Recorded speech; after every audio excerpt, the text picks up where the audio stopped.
Hello everyone, Dr. Eaves here at Southwest Brain Performance Centers, and here is another one of our talks in this virtual learning series. Today we're talking about barrier systems and what that means and how you can improve your barrier systems to better fight pathogens and toxins and all other things in the world that want to hurt you. When I mean barriers, I mean skin, nasal barrier, lungs, gut, and blood-brain barrier. That's what we're going to talk about today. And there's certain barriers called wet barriers. So your lung, your nasal cavity, and your gut are considered wet barriers. And that's because you have a layer of mucus and one layer of cells that separate the outside world from the inside world. And when you have these barrier systems like that, these wet barrier systems, they have purposes. For one, absorption. So in the lungs, you absorb oxygen.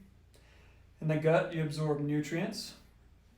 In the nasal cavity, you absorb odors, so you get to smell things. And it's very important that you have this barrier, this wet barrier system in place, and it's intact to have good function. But another thing that's interesting is it's the same thing that breaks down when we get sick and chronic disease. And things like stress disrupt this barrier system. So when I mean barrier system, we're talking about the lining of mucus that separates the outside world from your gut lining. And what's interesting is we actually our body secretes antibodies into this mucus, and it's our first line of defense. And it sounds disgusting, but it is true. We have this layer. And when we're chronically stressed, like in times like right now, we actually secrete less of it, this mucus. And when we do that, we have the outside invaders, the pathogens, become closer to our own cells, which makes it easier to have things like leaky gut, if you've ever heard of that. But you can have leaky gut and you can have leaky lung barriers, which is interesting, especially in a time right now when we have different viruses that can get into the lung tissue a lot easier. So let's talk about specific irritants that disrupt gut function. We'll start with gut function because it's easiest, everyone understands it a little bit better. And number one, gluten. Foods that contain gluten are very inflammatory and can actually cause leaky gut, can disrupt this barrier system. Toxins, sugars, repetitive food eating. And what that means is eating the same meals every day. Because when you do that, you actually keep the same bacteria profile in your gut and you don't have this diversity. Think of it as like a rainforest. Okay, so those are very important things. So whenever you ingest these things, these different substances, they cause damage to your gut and they cause damage to your gut bacteria, leading to opportunistic infections. So we really want to take those out of our diet and our lifestyle if we can, especially in a time like this. Lung barrier, things that disrupt your lung barrier is smoking, environmental toxins, pathogens, of course, allergens, and air pollution.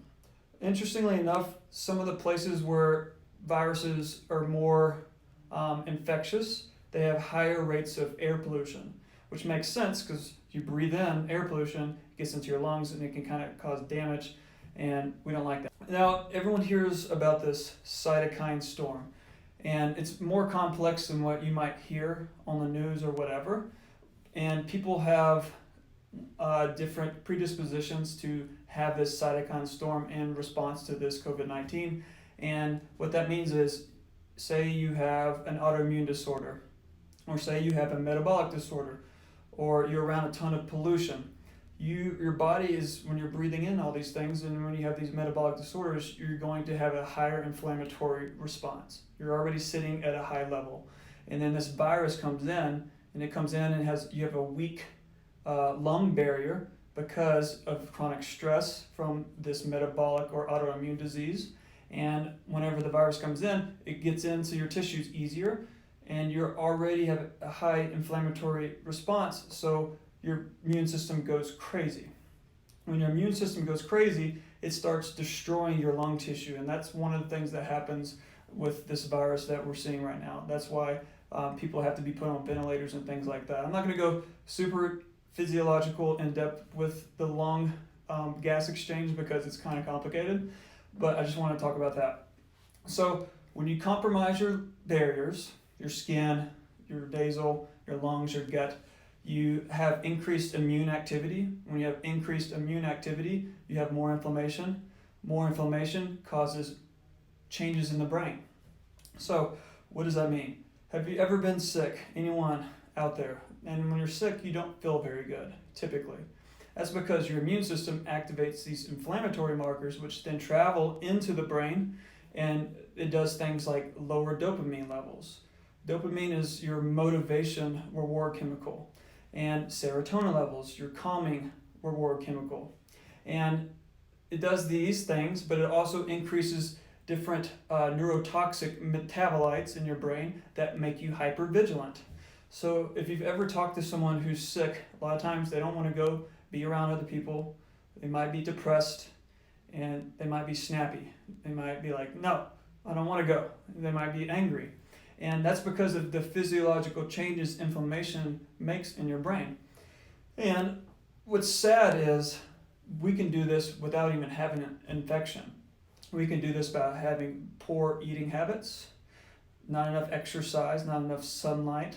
Unfortunately, some people have metabolic and autoimmune disorders that increases their inflammation, and this is signaling to the brain something's wrong. We might have an infection, and the body goes through this sweep of reactions that basically causes the depressogenic behaviors and hypervigilant behaviors.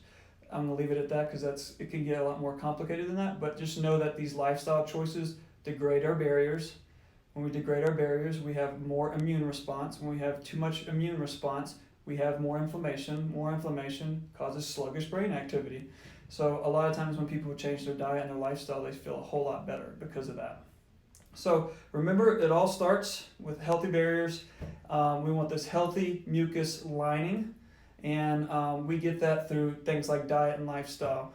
If you have any questions about that, please leave a comment or any on our Facebook or Instagram page. We'd love to answer those for you. It's a very intriguing concept and topic, and that is it for this virtual learning series on gut and lung barriers. Have a good day.